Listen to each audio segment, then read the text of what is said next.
இந்த பாசிட்டிவ்னு சொல்றோம் இல்லையா, அது என்ன பாசிட்டிவ் என்ன, அது என்ன பாசிட்டிவ் நெகட்டிவ். ஒரு சின்ன விஷயத்த சொல்றோம் பாருங்க. ஒரு நண்பர், அந்த நண்பர் வந்து ஆக்சிடென்ட், விழுந்துட்டார். விழுந்து கை காலெல்லாம் உடஞ்சி போச்சு. உடஞ்சி போய் ஆஸ்பத்திரியில் இருக்கிறார். ஒரு 2 நாள் கழிச்சு போய் பார்க்குறேன்.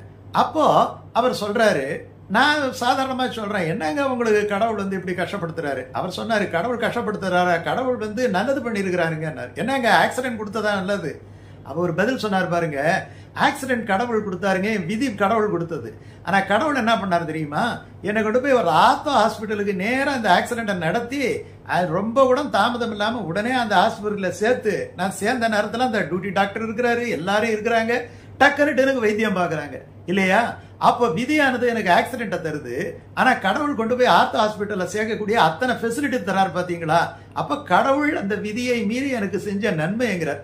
இதுக்கு பேர் தான் பாசிட்டிவா ஒரு விஷயத்தை சொல்லணும் அப்படிங்க.